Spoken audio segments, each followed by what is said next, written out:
Bienvenue sur le plateau des Love Sisters. Bonjour et bonsoir à toutes et à tous. Et merci d'être là, à nos invités. Merci à tout le monde. Merci d'être présent.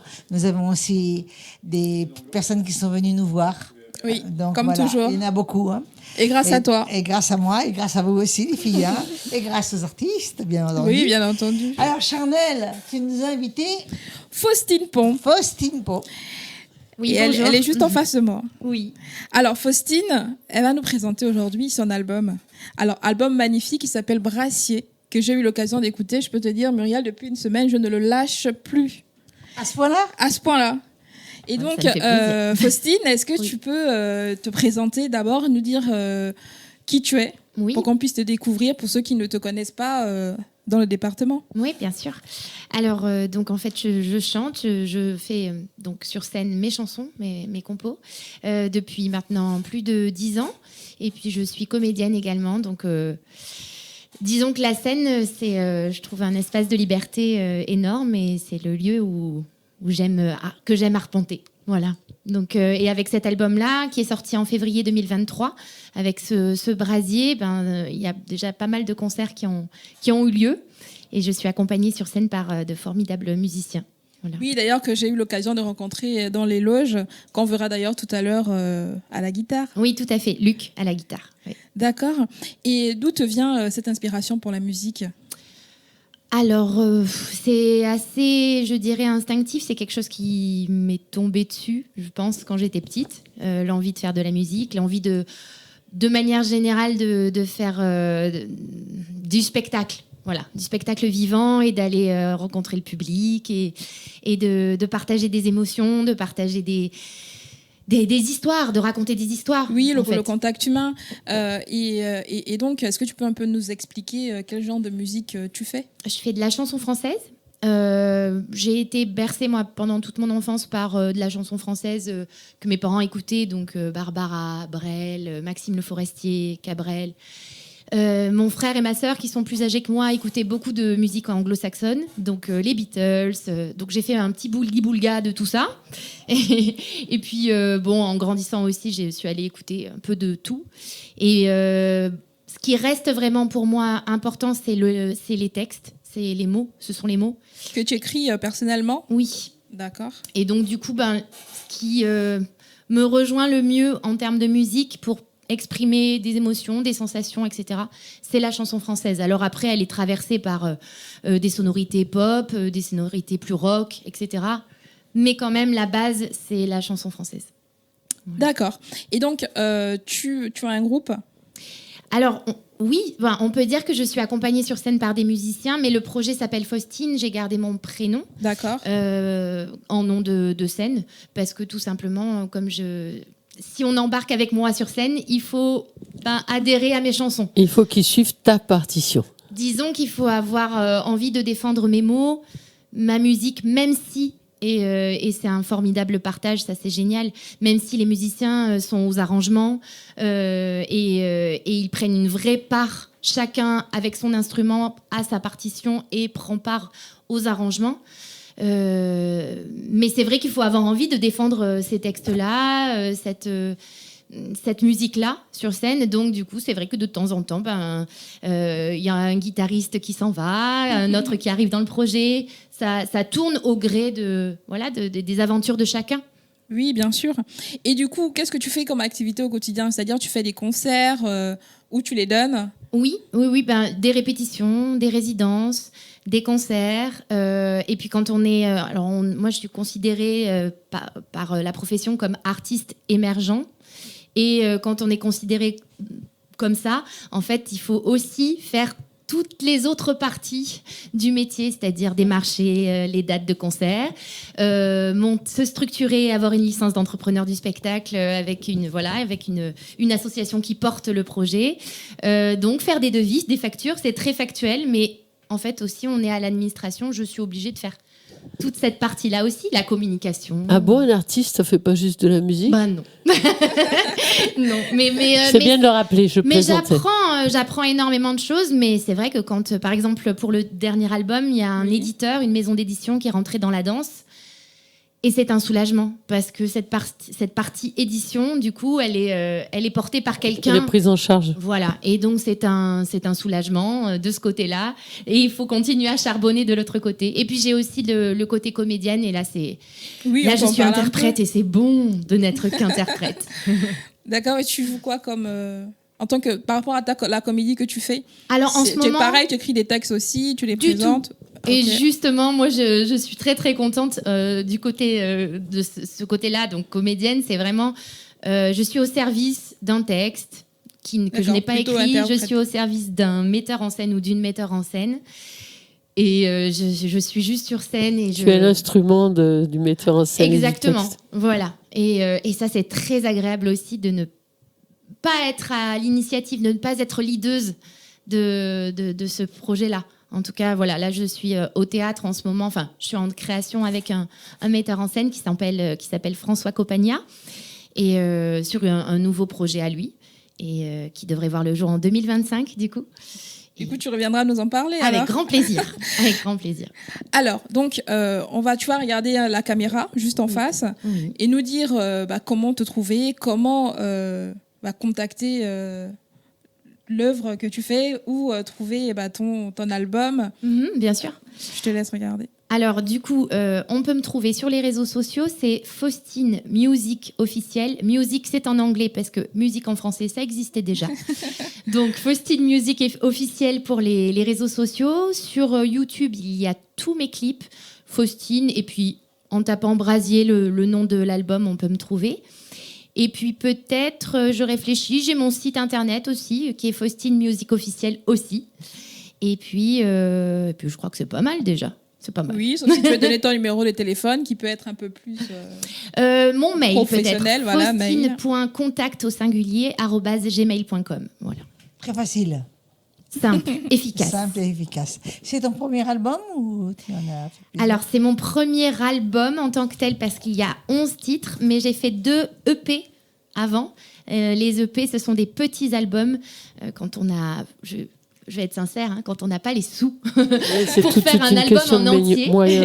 ou tout simplement aussi parce que maintenant, l'industrie musicale nous demande aussi d'être plus concis. C'est-à-dire qu'on peut sortir plusieurs EP ou même titre par titre. Et ça permet aussi de te faire découvrir sur différentes facettes, parce que des fois, on est vite catalogué et justement, tu as la chance de pouvoir montrer tout ce que tu fais. On va avoir la chance de voir. C'est ça, de l'avoir sur scène.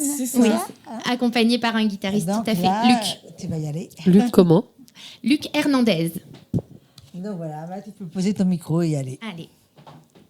Au revoir, à tout à l'heure. À tout à l'heure.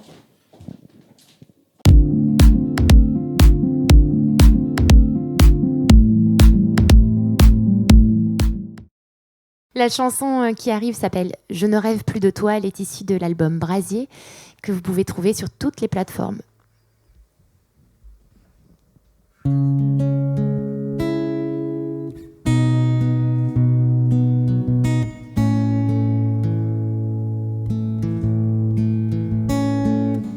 Les kilomètres s'étendent, ça sent le soufre, la cendre. Les kilomètres s'épuisent. Et sur ma langue, ta peau se brise. Encore un effort. Si tu cries loin, tu cries plus fort. Tu sens l'air qui vibre, palpite. Mon absence en toi s'agite. La route se fait longue, des milliards et des milliards de secondes. Mais j'oublie l'odeur de ta peau. Pourtant, putain que c'était beau, que c'était beau, que c'était fort. Toutes les fois où tu m'as voulu plus fort, toutes les fois où nos corps se sont laissés mourir l'un dans l'autre.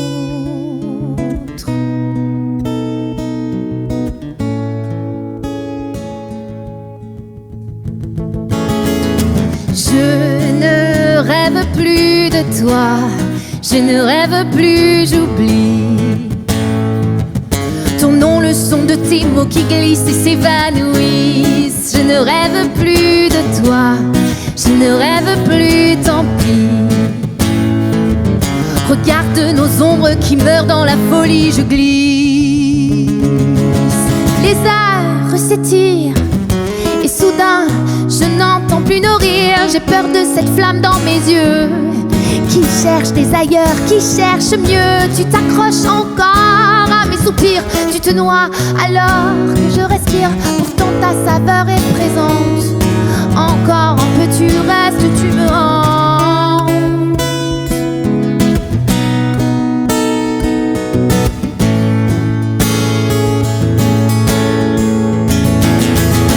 Je ne rêve plus de toi, je ne rêve plus, j'oublie ton nom, le son de tes mots qui glissent et s'évanouissent. Je ne rêve plus de toi, je ne rêve plus, tant pis. Regarde nos ombres qui meurent dans la folie. Je ne rêve plus de toi, je ne rêve plus, j'oublie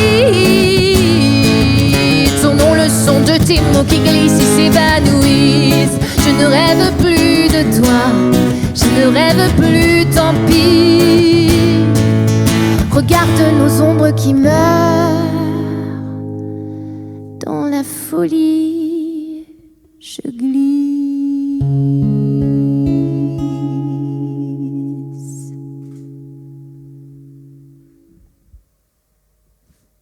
Luc à la guitare.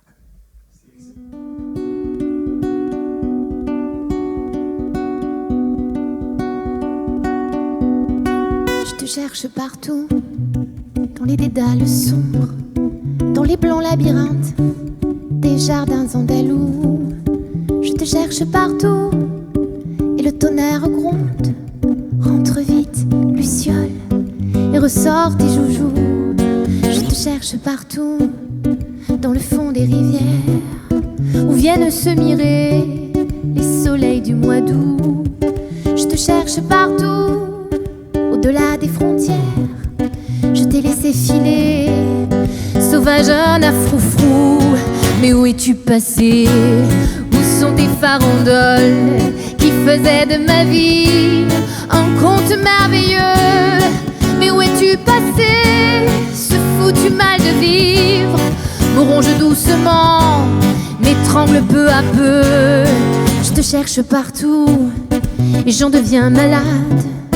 D'errer seul au soleil, j'en crève, je l'avoue.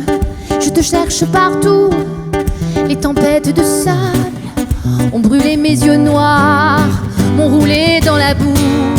Rappelle-toi, gamine, de tes passions brûlantes. Tu aurais pu mourir pour ces hommes aux yeux fous. Rappelle-toi, petite, tu filais sur les routes, la tête dans les nuages, les pieds dans la gadoue. Mais où es-tu passé? Où sont tes farandoles qui faisaient de ma vie un conte merveilleux? Mais où es-tu passé? Ce foutu mal de vivre me ronge doucement, m'étrangle peu à peu.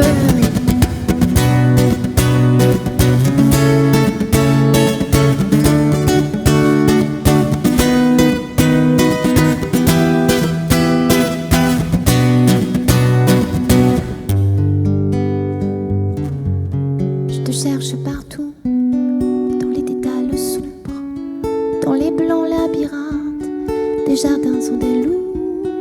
Je te cherche partout et le tonnerre gronde. Rentre vite, lui seul, et ressort tes joujoux. Mais où es-tu passé? Où sont tes farandoles qui faisaient de ma vie un conte merveilleux? Mais où es-tu passé? Foutu mal de vivre me ronge doucement, m'étrangle peu à peu. Mais où es-tu passé? Où sont tes farandoles qui faisaient de ma vie un conte merveilleux? Mais où es-tu passé? Ce foutu mal de vivre me ronge doucement, me ronge doucement.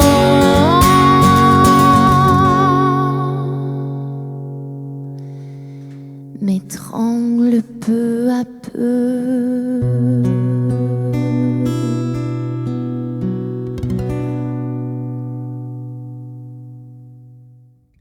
Donc, Myriam, c'est à ton tour. Bonjour Myriam. Une invitée. Je suis ravie parce qu'après Faustine, on va rester dans la musique. Et oui, tu le connais un petit peu, mon prochain invité. Si vous ne le connaissez pas, vous allez le découvrir avec beaucoup de joie. Bienvenue, Sébastien Bernon.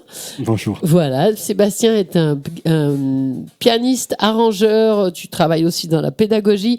Mais surtout, nous, on te connaît parce qu'on a eu la chance de tourner avec toi justement avec la tournée de Stéphane Lelouch à l'occasion de sa sortie d'album 33, dont tu faisais des textes. Et toi, tu as arrangé et tu as fait Non, j'ai pas arrangé, j'ai accompagné. Tu as accompagné. Tu ne faisais pas que les textes. Tu ne faisais pas que les textes. Certaines musiques aussi. Oui, non, en fait, j'ai accompagné Stéphane. On m'a appelé sur le projet. C'est Jeannot qui faisait la batterie, d'ailleurs, sur le projet, qui lui était le chef d'orchestre de l'équipe. Et donc, oui, tu es un très bon pianiste. Il dit, tiens, c'est exactement parce que Stéphane Lelouch ne s'entoure que de bons musiciens. Il faut croire, oui, effectivement. Voilà. Effectivement, il y avait une belle équipe, puisqu'il y avait des cordes, il y avait Méziane, Roxane au violon, il y avait des chœurs, enfin je ne vais pas tous les citer, mais bon, il y avait une belle rythmique avec un deuxième clavier aussi. Un bel orchestre, oui, un très bel orchestre. Oui, la tournée était... D'ailleurs, moi, j'ai eu la chance de vous écouter sur scène. C'était vraiment c'était chouette, puis une très bonne ambiance, voilà. des belles rencontres avec des gens que je ne connaissais pas, bon, voilà, entre vous. Une ambiance bon enfant. Bon, moi, je n'ai pas eu trop l'occasion de te voir parce que j'ai... Ah, ça courait un peu. Oui, puis toi, tu étais à fond dans les coulisses aussi à travailler soi-même sur scène. Donc, oui, je devais travailler moi-même. Mais c'était agréable et j'ai beaucoup aimé ta prestation. C'est gentil. Et, enfin, en tout cas, pour moi, c'était une chouette expérience parce que, voilà, bon, pour une fois, entre guillemets, parce qu'on va en parler peut-être tout à l'heure, mais j'étais juste au piano sec, et c'était très agréable aussi de jouer avec l'équipe de Jeannot, avec qui je joue d'ailleurs bientôt. Enfin, j'ai joué en septembre, je crois que c'est le 8 septembre que j'ai joué avec eux. Voilà, c'était très sympa. Ah oui, ça c'est justement la musique, c'est des rencontres, la musique c'est des passions, des travails, beaucoup de travail qu'on suit. Et toi, ton style de prédilection? Parce que on sait que tu peux jouer. Tu as fait aussi un tribute Winehouse, Amy Winehouse, si je me trompe. Oui, tout à fait. Il existe toujours, on tourne encore. Bon, c'est un tribute qui s'est formé il y a 3-4 ans, qui a été bloqué par le Covid à l'époque, donc on a eu un peu de mal à démarrer. Et après, il a fallu répéter, se remettre en route après le Covid. Donc il y a ce projet-là, mais il y en a un paquet en fait de projets parce que comme je suis musicien freelance, on va dire entre guillemets, je fais beaucoup de projets différents dans l'année en fait. Par exemple, on a fait Stéphane donc l'année dernière, mais j'ai fait aussi. J'espère qu'on fera à nouveau Stéphane. Ça dépend de lui. 2025, oui, tout à fait. De toute façon, on en profite à chaque fois, lors de nos émissions, de mettre une chanson de l'album de 33 de Stéphane. Oui, parce que de toute façon, avec tout le travail que vous avez fait derrière, ça vaut le coup. Et donc, en fait, je fais ça. Mais effectivement, il y a aussi un projet dans lequel je travaille depuis un an, un cabaret qui s'est créé sur Toulouse aussi, dont je suis le chef d'orchestre. Donc, on avait une équipe de 8 musiciens l'année dernière. Tu peux nous expliquer la différence entre être derrière ton piano et suivre la partition et être chef d'orchestre? Alors, il n'y a pas de différence dans le sens où je joue quand même du piano quand je suis chef d'orchestre. Oui, non, mais je veux dire au niveau de la responsabilité peut-être. Alors la responsabilité déjà, le recrutement, ça paraît bête, il faut recruter les musiciens, ceux qui vont être adaptés au projet, ceux qui vont être impliqués dans le projet, c'est ce que disait Faustine tout à l'heure, donc ceux aussi qui sont compétents pour faire tout ce qui concerne la technique aussi, parce que mine de rien, être musicien, il y a un aspect technique aussi, être capable de travailler avec des monitors, ce qu'on met dans les oreilles. Être capable de travailler en équipe, de s'adapter à chacun. Il y a des répétitions. Alors, il y a des répétitions, mais plus on monte sur le niveau professionnel, moins on fait de répétitions, en fait. Parce qu'en général, on a des gens qui sont rapides au travail. C'est ce qu'on espère, en tout cas, la plupart du temps. On arrive, si les gens sont professionnels, ça doit tomber normalement en une fois. Normalement, une ou deux fois. Ils connaissent le titre, la tonalité et la découpe et c'est bon. Ce que je voulais dire, c'est que quand on dit orchestre et tout, chef d'orchestre, on a tous l'impression de revoir des films où il faut faire des grands gestes, etc. Et finalement, c'est pas ça du tout. Alors, oui et non. C'est-à-dire qu'effectivement, parfois, quand on est dans des cadres où on travaille vraiment avec du live total, effectivement, s'il y a des ralentis, des rubato, c'est-à-dire des mouvements de tempo qui sont différents, là, effectivement, à un moment donné, on se regarde.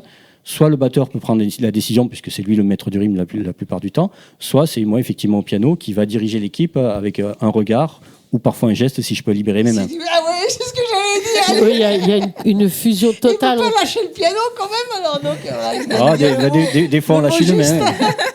C'est le regard surtout qui compte. Le regard et l'écoute aussi, parce que chacun joue par rapport à l'autre pour faire une unité, pour faire un morceau dans l'harmonie. Voilà.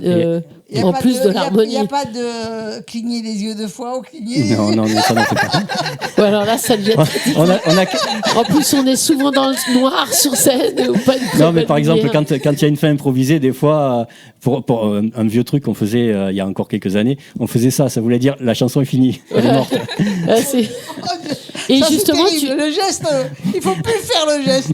Ah non, mais c'était un petit truc qu'on avait entre nous, une connivence. Il faut plus le faire.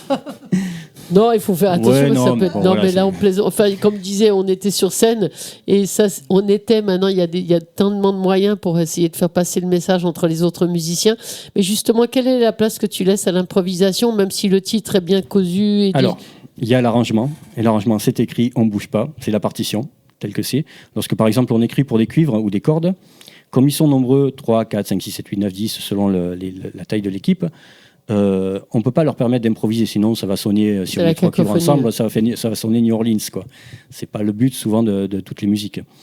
Donc en fait, lorsqu'on écrit, il y a une partition et elle est respectée telle qu'elle, comme dans un orchestre symphonique, la même chose. Surtout si vous tournez régulièrement. Ouais.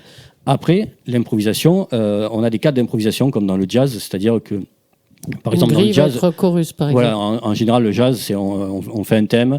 On fait les improvisations sur les grilles du thème et on reprend sur le thème principal.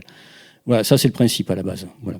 Mais on ne fait pas toujours du jazz sur scène, donc en général, il y a des zones où on dit à cet endroit-là, solo de guitare, ça fait 8 mesures, 16 mesures, mais ça s'arrête là, quoi. Ce n'est pas des grandes étendues comme on peut avoir dans le jazz. Bien que ça nous arrive de faire du jazz. Oui. Justement, tu as pas mal de facettes, tu fais aussi du classique. Oui. Alors là, on respecte le texte. Oui, le texte, le rythme, la partition.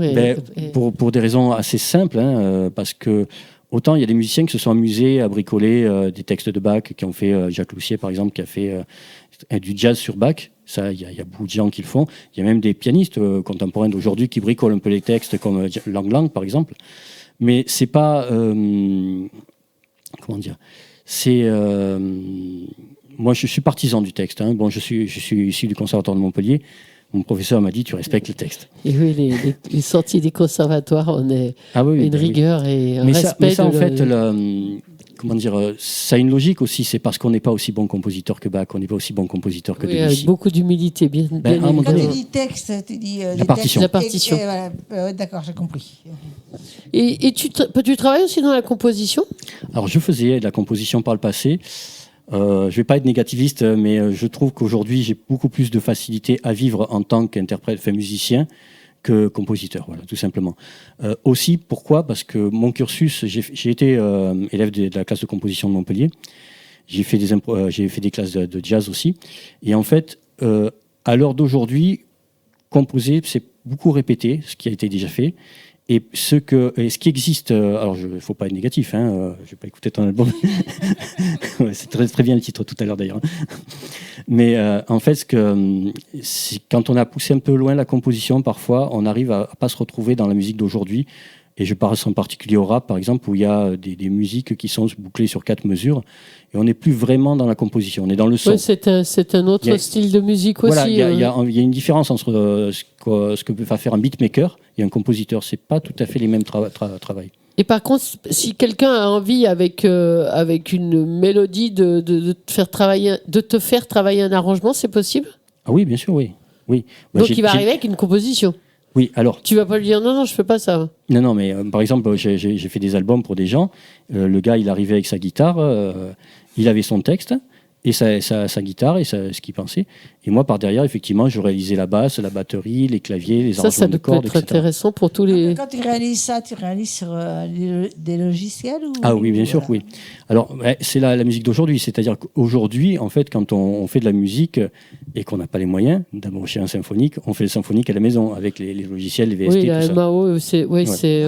Non, on mélange très bien, même... on peut mélanger l'électro, la diff, etc. Avec le piano, avec des instruments réels. On met des nappes d'instruments réels. Ce qui s'appelle, je pense que tu connais le nom, soupening. Par exemple Comment tu dis ? Soupening. Symphonique, non, je ne connaissais pas ce mot. Alors c'est anglais, mais peut-être que je le prononce mal, parce que moi je prononce très très très mal. C'est une musique électro avec logiciel qu'on a composé, et on demande d'intervenir des vrais musiciens. On met des nappes de vraie musique, comme j'ai fait moi avec Méziane, qui m'a fait un titre extraordinaire. Donc Méziane, on précise, est un violoniste. Extraordinaire violoniste. Voilà. Mais maintenant, je voudrais que tu nous dises à tous où on peut te trouver, dans quelle branche tu veux te...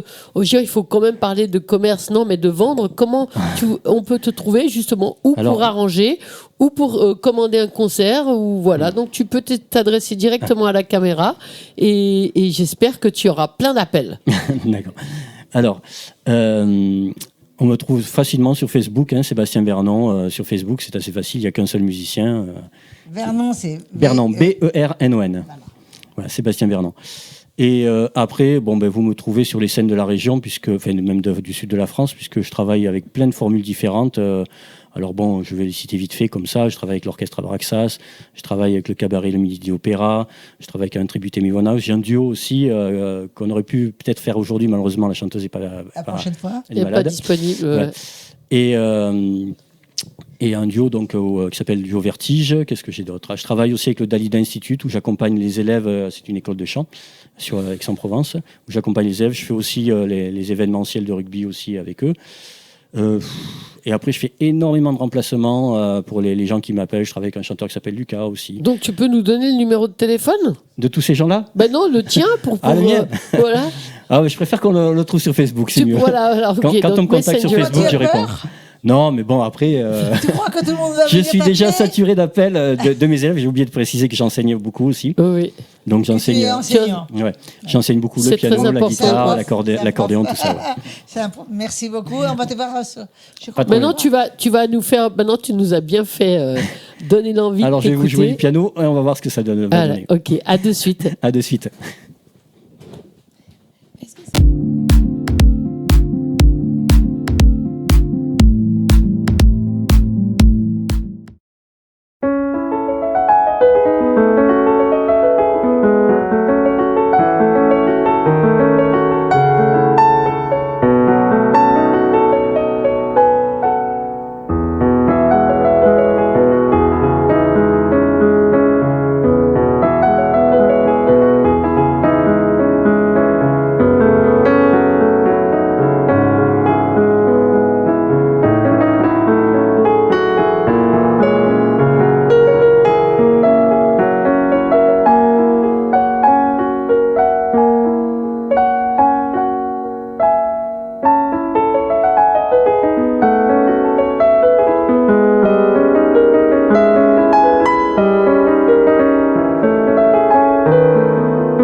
Que penses-tu de Sébastien ? Ah bah écoute, tu nous as fait découvrir Debussy avec la première arabesque. On s'attendait à tout sauf à ça dans les studios de Love Sisters. Bravo. Franchement, bravo.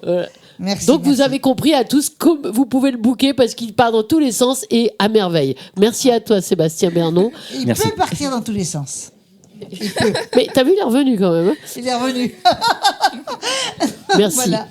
Alors Myriam, maintenant, qui vas-tu nous présenter ? Alors, je reçois un personnage haut en couleur très spécial. Et d'ailleurs, on voit toutes ces couleurs à côté d'elle. C'est Coty. Coty. Pourquoi Coty ? Alors, bonjour. Bonjour. Alors, Coty, c'est mon petit nom d'enfance, tout simplement. Voilà, donc... On t'appelait Coty. Coty. Et on l'appelle encore Coty. Et on m'appelle encore Coty. D'accord. Donc, voilà. Donc, quand on m'appelle, c'est Coty. Tout simplement. Et donc, là, je vois tes œuvres qui sont très colorées. Derrière toi aussi, on l'est un peu caché, mais on le voit. Oui. Lui, spécial, je ne sais pas, mais on dirait... Ouais, c'est vrai, on dirait Jésus. On dirait un guerrier. Arthur, non, c'est un guerrier. C'est un guerrier. C'est un guerrier, oui. Donc, tu fais que dans ce style-là. Alors, je fais dans sculpture et en haut relief également, c'est-à-dire je travaille sur toile avec la même technique. À savoir, toujours avec le même procédé. Le même procédé. Oui, voilà, sur toile. Donc, comme une toile, sauf que moi, je vais travailler sur le papier et la bande plâtrée. Dommage qu'on n'ait pas eu une toile. J'en avais à côté, mais il y avait tellement de choses. On est plein d'artistes il y a tellement visuels. d'artistes, on ne pouvait pas tout mettre. D'accord. Voilà. Mais c'est intéressant quand même. Hein. Voilà, c'est bien dommage. Donc, tu as démarré, justement, d'abord, ce fut une passion, je suppose. Alors, moi, j'ai démarré très, très jeune. Hein. J'avais 9 ans. Et puis, par la suite, je me suis inscrite à l'École des Beaux-Arts de Perpignan. Donc, j'avais 15 ans. Mais lorsque tu as démarré, est-ce que tu démarrais toujours avec ce style ? Avec le papier, oui, toujours. Oui. Et la méthode était différente, car à l'époque, je travaillais à l'âge de 9 ans le papier avec de la colle pour tapisserie. Donc là, ça peut être que d'intérieur, ça peut être que dans l'intérieur. Alors, à l'heure actuelle, oui, à l'intérieur. On me demande extérieur, mais là, je suis en train de faire un peu des essais. Des essais pour l'extérieur. Je vois pas grand-chose, hein, à part la résine. La résine, tout simplement. Je vois pas grand-chose. La résine, tout simplement. Voilà, la technique est toujours papier trempé, il n'y a plus de colle, et de la bande plâtrée qui va venir fixer le papier. D'accord. Voilà. Et donc, si on met dehors et qu'il pleut à verse, comment on retrouve Alors, s'il pleut à verse... Mais alors, explique-nous. Non, c'est pas conseillé, c'est de l'art. Oui, mais c'est pas on l'a oublié par mégarde. Non, ils ont survécu. Hein. Certains ont survécu, mais c'est pas conseillé. Eux, ça me fait penser. Certains. Ça me fait penser aux chars de carnaval aussi. Alors, je m'inspire beaucoup du carnaval, des processions. Parce qu'il y a des carnavals où ça pleut dur. Est-ce que tu fais des grandes statues ? Oui, j'en fais. Tu peux m'en parler un peu ? Oui, j'ai fait donc des sculptures qui font un peu plus d'1,40 m. Certaines sont... Alors, il y a une balade royale à Perpignan. C'était pour l'ouverture du musée Rigaud. Donc, j'avais créé donc, un Louis XIV qui avait promené tout le long des petites ruelles de Perpignan. Quelle taille avait-il ? Il faisait un peu plus d'1,10 m, 1,20 m. Il faisait plus de 50 kilos. Et donc, il avait son char royal avec sa cour. Alors, on te fait des commandes, par exemple, sur les chars Moi, je connais que les chars de guet. Mais... Le carnaval. Ah oui, alors je n'ai pas ce type de commande. Non, mais je connais que ça. Ça pourrait. Je n'ai pas encore été dans les pays où il y avait des grandes manifestations. Il y en a en France aussi. Non, mais je n'ai pas eu le temps. Non, là, c'est des chars, les géants. On a beaucoup de géants sur je vois bien, moi, sur un char gay, des géants, c'est pas mal. Écoutez, moi, si commande, je fais. Mais moi, j'ai des copains et des copines. Copains et copines, où je peux te brancher. Tu comprends ? Avec plaisir, oui. Mais je m'inspire de la vie. Moi, je m'inspire du quotidien, des regards, du ressenti. Donc, Donc, est-ce que tu peux faire une femme grande, habillée sexy sur un simplement, est-ce que tu peux faire Muriel? J'ai fait des femmes sexy. Oui, j'ai eu fait, oui. Elles ont été même censurées. Mais j'ai eu fait. Non, mais elles sont plus censurées maintenant. Ah oui, non, mais alors là, si tu parles comme ça tu vas beaucoup plaire à Myriam qui n'aime pas. À la poitrine? Ah non, même pas. C'est pour ça qu'elles ont été censurées. Mais elles ont trouvé preneur. Mais avec ce qu'on a vu ces derniers temps, cet été, le zizi à l'air, etc. Je suis désolée, mais faut arrêter l'hypocrisie. T'es pas d'accord avec moi? Oui. Attends, non, peut-être c'est pas une question d'hypocrisie, c'est peut-être aussi une pudeur parce qu'il y a. Où était la pudeur? Dis-moi cet été. Où était la pudeur? Oui, non, mais c'est pas parce qu'on fait des erreurs ou qu'on fait une interprétation de certaines choses qu'il faut continuer en se disant puisqu'il y en a d'autres qui l'ont fait, on le fait. Mais je pense qu'il y a un public pour tout, un regard pour chaque art et en respectant qui. Mais le nu ne devrait pas être censuré. Mais il y a des enfants, moi je pense que moi je suis assez pudique en tant qu'enfant. On te demande pas de te mettre nu, toi. Non, mais de voir la nudité en tant qu'enfant. Bon, vas-y, déshabille-toi, allez. Alors je te propose de commencer. Je regardais si ça se passe bien. Je n'ai aucun complexe. Non, mais je plaisantais. Mais je pense que voilà, ça dépend où est exposée ton œuvre. Il est exposé dans des galeries. Oui, non, c'était par rapport à la fameuse censure. Alors, la censure, c'est sur les réseaux sociaux, principalement. Voilà. Donc, le plus hypocrite, c'est ça, quoi. Voilà. Donc, mis à part ça, au niveau du public, quand je vais à leur rencontre, qu'ils viennent à ma rencontre, ça se passe toujours très bien. Oui, de toute façon, ils sont très belles tes œuvres. Il n'y a aucun... Voilà. Donc, beaucoup de questions, beaucoup d'interrogations, mais on est là pour ça, pour échanger et partager. Moi, le guerrier me plaît beaucoup. Mon guerrier, c'est Almo. Alors, ils ont tous un nom. Ils sont tous baptisés. Il s'appelle comment? Almo. D'où Almogávar, c'était un guerrier qui travaillait à l'époque. J'aime bien son truc là. Oui. Je sais pas où tu as trouvé ça, comment tu as fait ça, mais c'est intéressant. Je n'ai rien inventé, c'est vraiment ça existait l'histoire. Oui, mais comment tu l'as trouvé quoi? Ton inspiration. Mon inspiration, ce que je disais, c'est mon quotidien. Donc tu l'as fabriqué quoi? Entièrement. Mais ça existe ce casque. Oui, tout à fait. Oui. Ça ressemble au casque du guerrier allemand. Du guerrier allemand. Tout à fait. Voilà. Donc, est-ce que tu peux m'expliquer un petit peu comment tu pratiques pour exposer? Alors, pour exposer, on m'appelle en règle générale. Je fais des dossiers également que j'envoie. Alors, dans des galeries ou dans des structures, médiathèques ou autres. On n'accepte ou pas mon travail, parce qu'on me le refuse encore, et je pense qu'on le refusera encore. Voilà. Donc c'est un travail qui n'est pas forcément au goût de tout le monde, mais petit à petit, on vient à s'installer comme ça dans des endroits... Je pense que maintenant, le regard est complètement différent, qu'on regarde un peu tout. Oui. C'est par rapport à public pour tout. Chaque œuvre a droit à son public. À mon avis aussi. Oui. Non, j'aime beaucoup. Je ne vois pas trop devant moi les autres. Alors, celle-ci, c'est Alice, donc la cyclopète. Elle m'a été inspirée d'Alice Sapritch dans le film La folie des grandeurs. Voilà, ce petit côté rigide et puis cet œil comme ça un peu foufou. Voilà. Mais là, l'œil aussi est fait avec du papier. Non, l'œil, c'est du verre. Ok, d'accord. Et dans certaines sculptures, ce sont des yeux que j'avais récupérés à l'époque des Beaux-Arts, donc il y a plus de 30 ans. Ce sont des yeux de Poupée Bella. Voilà.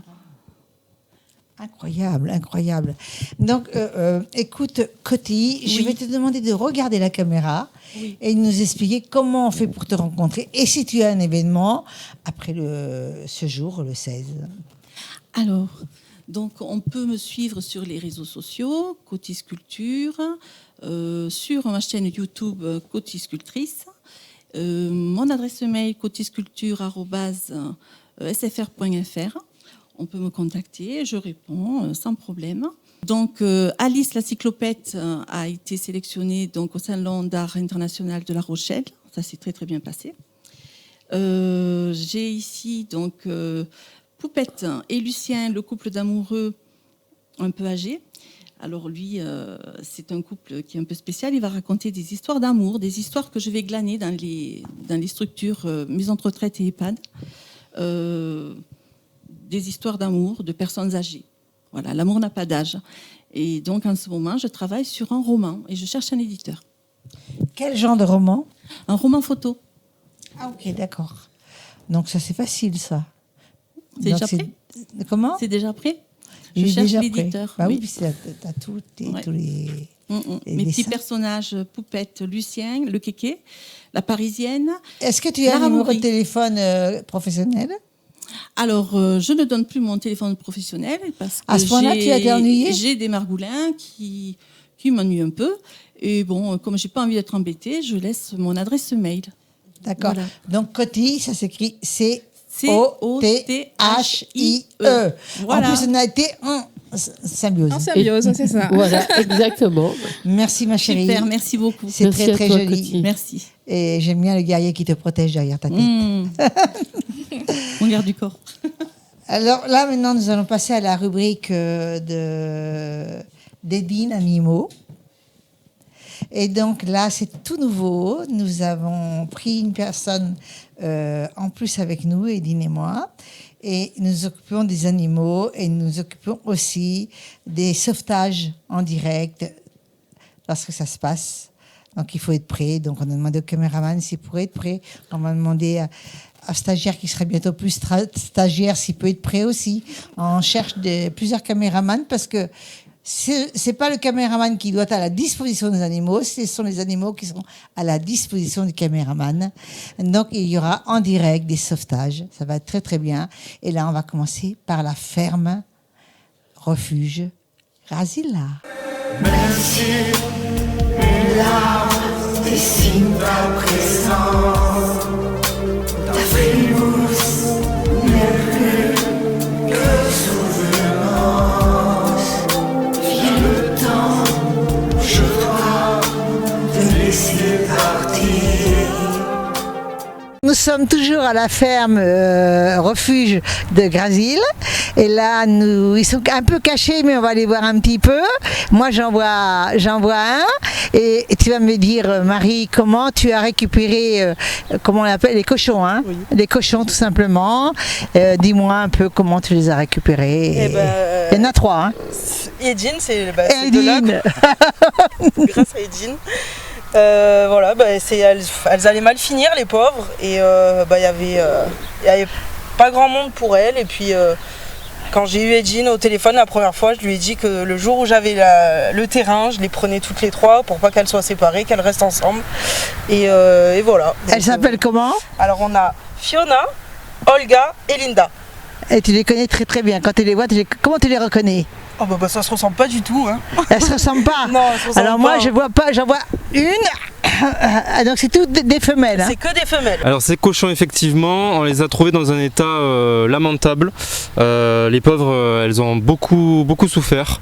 Et on les a gardés un moment avec la ville. Là, on a pu trouver une solution avec Marie qui les a pris, mais sinon personne ne les prenait en France parce que c'est très difficile de placer des cochons. Il faut des installations très particulières, double clôture, électrique, enterrée. Enfin, c'est tout un système de sécurité qui est demandé par la préfecture. Avec la ville, on les a donc amenés ici. Moi, j'avais la possibilité de les scinder, mais j'avais attendu vraiment le dernier moment parce que je voulais aussi qu'on puisse les garder ensemble. Et Marie, c'était son objectif aussi parce qu'elles se sont habituées à être ensemble, elles sont solidaires ensemble. Les cochons, c'est pareil. C'est comme les humains, ils développent des émotions, ils deviennent amis. Et c'est vrai que les séparer, c'est triste. Si on peut l'éviter, autant le faire.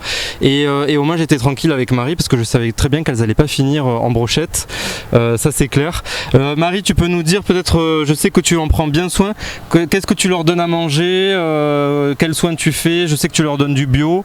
Vas-y, dis-nous ce que tu leur donnes à manger, par exemple. Alors, elles mangent matin et soir. J'achète un sac, pour cochons nains de la marque Verselaga. Donc, je leur adapte la dose en fonction de leur poids, matin et soir. Et c'est quoi Verselaga? C'est une marque. Il n'y a pas que pour cochons. Mais c'est quoi comme... C'est du céréal, adapté de pour... céréales. Ouais. et j'humidifie dans l'eau, je laisse et puis en plus elles ont droit aux légumes. Voilà. On peut préciser que ce que tu m'as dit tout à l'heure, elles étaient très propres. Un cochon, c'est très très propre. Voilà. Je crois que c'est celles qui me demandent le moins d'entretien. Elles font jamais leurs besoins là où elles dorment. Vous le sentez. Enfin voilà, il y a pas, ça sent pas mauvais. Pas d'odeur. Alors oui, quand ça mange, ça fait du bruit, ça en met un peu partout. Mais sinon, elles sont vraiment très propres. Elles sont super gentilles et elles sont adorables. Elles te reconnaissent? Ah oui, elles me reconnaissent, ouais. Quand j'arrive avec la gamelle, elles me reconnaissent bien aussi. Ah bah avec la gamelle, c'est certain. Ouais. Non. Mais j'ai mis du temps avant de les toucher.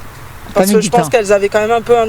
Tu penses qu'elles ont été maltraitées? Je pense qu'elles avaient un petit traumatisme avec l'homme et il y en a une, j'ai mis plusieurs mois avant de l'approcher. Juste par curiosité, comment vous avez su la maltraitance? On les a trouvées dans un camp. Elles étaient blessées, elles étaient tellement grosses, on leur donnait à manger n'importe comment. Là, elles étaient vraiment beaucoup trop grosses par rapport au poids d'un cochon. Elles ne pouvaient même plus se lever.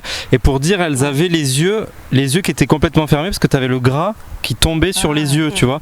Et après, il y avait des petites blessures, on voyait que quand on les approchait, elles avaient peur. Donc tu sais, un animal, quand tu lui approches et qu'il a peur, c'est qu'il a été maltraité. Donc c'est pour ça que là, elles vivent une seconde vie avec Marie, parce qu'elles ont vécu l'enfer et là elles vivent le paradis. Le paradis, l'arche, c'est pas l'arche de Noé, c'est l'arche de Marie ici. Et vraiment merci beaucoup Marie, parce que merci pour la ville, pour ce que tu as fait, mais aussi plus largement pour tous les animaux qui ont vraiment besoin de toi. Alors merci Marie aussi. Edine et moi, vraiment, on est fiers de toi et on te découvre. Love Sister va te découvrir, c'est génial. Et on vous dit pour la 3e émission, bye bye. Au revoir. Eh bien oui, on sait que Myriam sans les animaux n'est pas la même. N'est pas Myriam. Non, puis de toute façon, nous sommes tous des animaux aussi. Sauf qu'on se croit plus intelligent qu'animal. Sans Tout simplement. Voilà. Donc, ma chère Charnelle, ça va à ton tour et tu nous reçois quelqu'un de charmant aussi. Alors oui, qui s'appelle Yann Birgi. Et d'ailleurs, sans grande transition, Yann... c'est un artiste simplement extraordinaire. Extraordinaire déjà, Muriel, parce que c'est quelqu'un qui est dans le recyclage, qui utilise des matériaux de recyclage, donc tout ce qui est fer, papier, etc., pour nous présenter ses œuvres. Extraordinaire aussi, Muriel, pour parler des animaux, parce que c'est quelqu'un qui crée énormément des animaux. Et donc ça, je pense que c'est quelque chose qui va énormément te plaire. Donc Yann, est-ce que tu peux te présenter et voilà, pour tous ceux qui ne te connaissent pas, et nous expliquer un peu d'où te vient cette très belle inspiration. Alors bonjour à tous et merci de m'avoir invité. Bienvenue Yann. Je m'appelle Yann Birgi et je fais de la sculpture et de la peinture. Voilà, de la sculpture et de la peinture. Et j'ai recommencé ça en 2017. C'est-à-dire, tu as commencé quand? Alors, j'ai commencé tout petit, enfant. Après, j'ai eu une période où j'ai fait de la musique. C'est ça, jusqu'à tes 20 ans, de ce que tu m'as dit. Alors, j'ai travaillé, j'ai beaucoup dessiné jusqu'à l'âge de 20 ans, de petit jusqu'à 20 ans. Après, comme je me trouvais un peu seul dans mon délire de création, j'ai cherché quelque chose pour partager ça. Ce qui est normal. Donc, comme j'aimais beaucoup la musique, je me suis dit que ça allait être, c'était la façon la plus simple de se mélanger avec, de mélanger cette. C'est ta création, quoi, en quelque sorte, oui. Voilà, en direct en plus. Et suite à ça, à l'arrivée de mon fils en 2018, j'ai décidé d'arrêter la musique et de me remettre à ma première passion, qui était la peinture et la sculpture. La sculpture, c'est nouveau, mais la peinture, ça m'a beaucoup aidé à sculpter, évidemment. D'accord. Et comment tu as commencé à te dire, je vais faire mes sculptures avec des matériaux recyclés? Alors, parce que j'ai commencé à faire en revenant à cette activité, je voulais faire des choses grandes. Donc les matériaux, ça coûte cher. Je ne pouvais pas faire du bronze ou n'importe. Je n'avais pas les compétences non plus. Donc le plus simple pour moi était d'utiliser du carton, de recycler des choses que je trouvais un peu partout. Voilà. Parce que pour ceux qui ne le savent pas, Yann, il utilise aussi, ça peut être du fer. Alors oui, j'utilise... j'ai commencé par du papier sec, un peu à la façon de madame, sauf que j'utilisais pas d'eau. Et j'ai construit des grands animaux en échelle 1, donc éléphants, ce genre des animaux en voie d'extinction. Parce que depuis petit, c'est quelque chose qui me touche. Et où tu les stockais ? Chez moi. Donc il n'habite pas dans un studio à la rue de la Loge. Pas un studio, hein Alors, non, mais j'ai habité de très petits endroits. En ce moment, je suis dans un 60 mètres carrés, mais il y a des choses partout avec mon fils et moi, et dans mon garage, voilà. Où je mais tu as un garage. Chez des amis. Et qu'est-ce que tu as fait de cet éléphant ? L'éléphant, il est chez quelqu'un. Personne n'en a voulu ou ça m'arrive de vendre, mais encore. Non, mais quand je dis personne n'en a voulu, c'est pas parce que. Mais c'est vu la grandeur, quoi, je veux dire. Il faut une grande maison. Il faut une grande Mais maison. d'où te vient cette sensibilité pour les animaux ? Pourquoi ? Je veux dire, tu peux faire de la sculpture pour tout, pour des personnes, mais pourquoi des animaux précisément ? Alors, parce que les animaux, c'était. Quand j'ai recommencé cette activité, je voulais mettre. Je voulais faire quelque chose de pas égocentré, voilà. Et les animaux, comme j'aime ça et que je trouve ça esthétique, et pour un tas de trucs, leur diversité, leur comportement, leur disparition, la relation qui est entre eux et nous, comme on est interdépendants. Oui. Voilà, c'était le plus simple pour moi. Et aussi ce côté de me détacher de l'artiste, en fait. Pour recommencer, faire quelque chose qui soit complètement au service de quelque chose que j'aime bien, sans rentrer spécialement tout de suite dans la psychologie. J'ai une petite question. Tu as une démarche aussi écologique à travers le fait de recycler, parce qu'il y a plein de choses à qui tu redonnes vie au lieu d'être mis de côté et jeté. Et est-ce que c'est fait volontairement ou c'était juste fait économiquement Non, bien sûr, c'est volontaire. Justement, en étant petit, en regardant les encyclopédies sur les animaux, j'ai vu que de plus en plus, il y en a qui disparaissaient des photos, voilà. Et la question... Justement, s'il y avait un côté, une démarche écologique spontanée, disons justement si c'est à travers la disparition des animaux ou si c'est à travers justement la sensibilisation que tu voudrais apporter aux personnes qui peuvent voir ton travail. Alors les deux, c'est aussi les trois, c'est sensibiliser les gens. Un truc me plaît aussi, c'est j'ai toujours aimé les guitaristes à une corde, les gens qui font avec peu et redonner vie à du carton ou des journaux ou n'importe quoi, des bouteilles en plastique. Je trouve ça intéressant. Mais surtout quand on voit le résultat. Surtout les bouteilles en plastique. Hein. Non, puis là, on voit le résultat. C'est vraiment un travail où il a fallu que je m'approche pour que je comprenne que ce soit du carton. Merci. Mais c'est vraiment, c'est très intéressant de justement de pas se limiter à. Et puis il faut en prendre soin en plus. Hein. Oui. Oh, toi, tu vas pas le mettre sous l'eau, ce coup-ci. Non, mais c'est vrai, il faut en prendre soin. Mais c'est vrai. Donc, tu peux pas le mettre n'importe où et tu peux pas laisser n'importe qui y toucher. En général, on met pas des sculptures n'importe où, ni des tableaux n'importe où. Non, mais quelqu'un y toucher qui est dans la maison, tu ne peux pas. Oui, on peut les toucher, mais voilà, c'est... Mais du coup, une œuvre comme ça te prend combien de temps à la fabriquer ? Alors... Celle-ci, par exemple, je ne compte jamais le temps que je passe. Quand on aime, on ne compte pas. C'est vrai. On ne compte pas. Et en fait, je me suis tourné vers le carton parce que beaucoup d'artistes s'y mettent, parce que c'est simple. C'est très facile de faire n'importe quoi, en fait. Ça peut libérer ton imagination et la création se fait. C'est très différent de ce que je fais en papier, par exemple. Chaque matériau nous... Enfin, personnellement... Quand j'utilise un matériau nouveau, je vais au plus court. Qu'est-ce qui va être le plus facile à réaliser avec ce matériau ?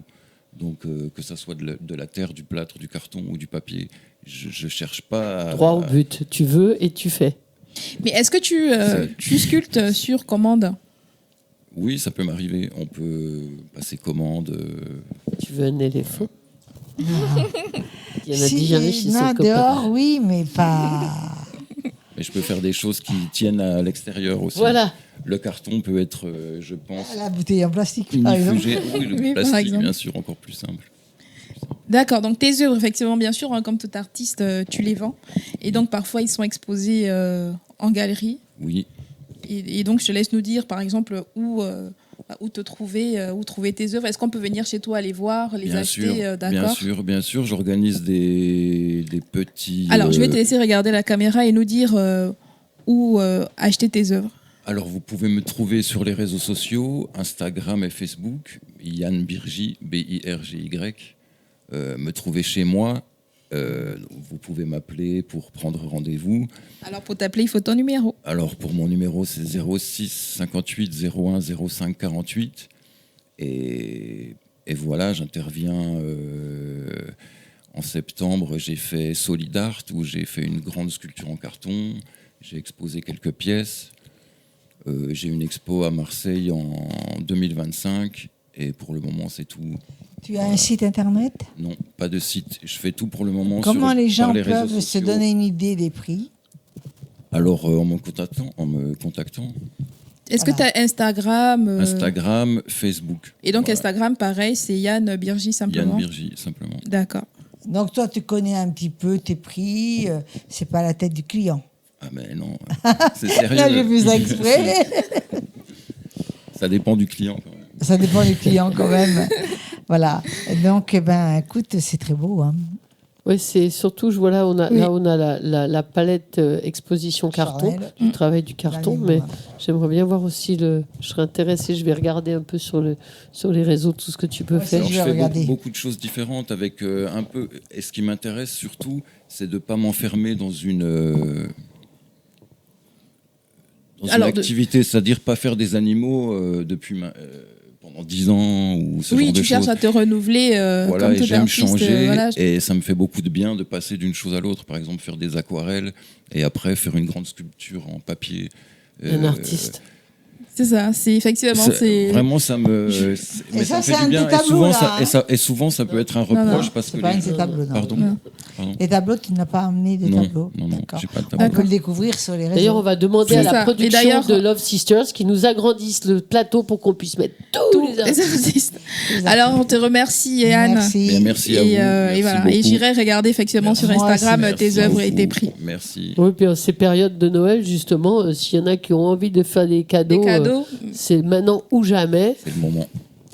Alors, Myriam, ma chérie. Dis-moi tout. Madeleine, c'est qui? Madeleine, c'est une dame qui est très, très, très patiente parce qu'elle est là à côté de nous. Mais mais elle avait le droit de parler, donc elle n'a pas été patiente. Elle a écouté avec intérêt. Elle a été très sage et en plus de ça, elle était parmi nous parce qu'on a beaucoup de ses œuvres aussi autour de nous. Donc bonjour Madeleine Ossiquian. Bonjour. Voilà, donc Madeleine, comme on ne peut le décrire, tu es artiste peintre. C'est ça. Voilà, donc tu es dans la région depuis... tu as déménagé sur Arles. C'est ça, je suis sur Arles depuis le mois de juillet. Voilà, et donc une nouvelle galerie, une nouvelle art. C'est ça, j'ai exercé pendant 10 ans à Pézenas, dans l'Hérault. C'est reconnu, Pézenas. C'est assez connu, j'ai eu la chance d'avoir une échoppe, une galerie à Pézenas, et j'ai exercé pendant 10 ans là-bas, et j'ai déménagé avec bonheur en juillet sur Arles, où j'ai ouvert ma propre galerie aussi. Oui, donc tu partages aussi avec d'autres artistes, mais on va commencer par toi. Alors, c'est pas que je partage, mais si vous voulez, j'ai ma galerie et je choisis les artistes qui viennent. Dans le sens où c'est toi qui viennent partager le lieu avec moi, mais j'aime bien avoir la main parce que je choisis toujours ou des amis artistes ou des artistes que j'aime bien. Voilà. Donc, on peut voir tes œuvres, c'est très coloré, c'est naïf, mais pas tant que ça. Alors moi, les gens me parlent de peinture naïve et souvent je leur dis c'est faussement naïf. Faussement naïf. Voilà, c'est faussement naïf parce que déjà j'ai fait une école d'art, j'ai fait une fac d'art plastique à Saint-Étienne, donc je suis pas innocente complètement. Ah non, mais attends, l'art naïf n'a pas du tout pour moi une connotation dénigrante de dire ah t'as fait de la... Non, mais après dans l'histoire de l'art, c'est très particulier l'art naïf. Donc là, dans le sens où j'avais envie de faire quelque chose qui ressemble à de l'art naïf, si vous voulez, consciemment en fait. Voilà, c'est ça que je voulais dire. Et comment tu puisses ton inspiration parce qu'on part vraiment dans une fantaisie totale dans tout ce que tu fais vous êtes plusieurs dans ta tête? Alors, on me dit souvent... non, déjà, j'ai mis longtemps à trouver mon style. J'ai trouvé vraiment mon style à l'âge de 40 ans, tu vois. Donc, c'est pas...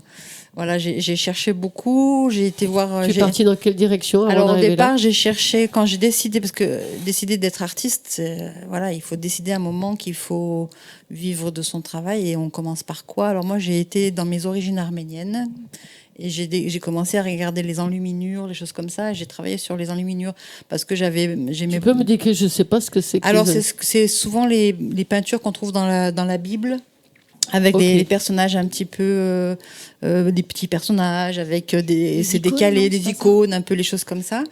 Et j'aimais beaucoup le côté ornemental de ce travail-là.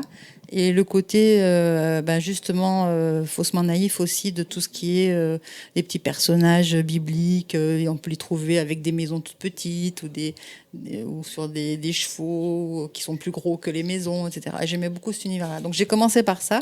Et puis petit à petit, c'est venu... les personnages sont venus comme ça. Et voilà, et après j'ai trouvé mon style en venant vivre dans le sud, parce que moi je suis de Saint-Étienne à la base, et il y a 14 ans que je vis dans le sud, et j'aime bien dire que Gauguin a trouvé le soleil à Tahiti, moi j'ai trouvé à Pézenas, et voilà, et j'ai trouvé mon style à Pézenas, voilà. Et maintenant tu le peaufines à Arles. Et je le peaufine à Arles avec grand plaisir. Et comment tu penses que tes œuvres résonnent sur ton public? Souvent, le retour qu'on me fait, c'est que c'est gai, c'est coloré, c'est joyeux.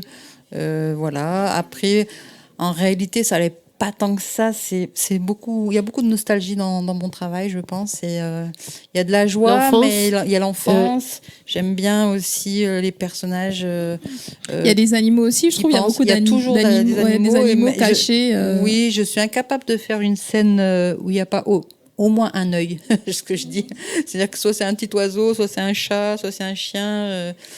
Parce que moi j'aime bien dire aussi que j'aime bien l'humain, mais voilà, donc je fais aussi pas mal de femmes, d'hommes, beaucoup de femmes d'ailleurs. Et on voit peut-être pas dans ce que je viens d'amener, mais en général je peins beaucoup de femmes. Oui, et on ressent aussi vraiment ce... Tu voulais poser une question? Oui, je me demandais pourquoi beaucoup de femmes. Parce que je suis une femme déjà. Et puis parce que comme j'aime justement tout ce qui est décoration, ça me permet de faire les robes, les froufrous, les choses comme ça. Et puis, l'homme est plus sobre, tu penses? Alors l'homme, souvent, c'est soit un musicien, soit un marin, soit un amoureux. Alors, mon mari est musicien, il aime la pêche. Et quand il t'énerve, tu l'envoies à bateau. Voilà, je sais pas, je suis plus inspirée par...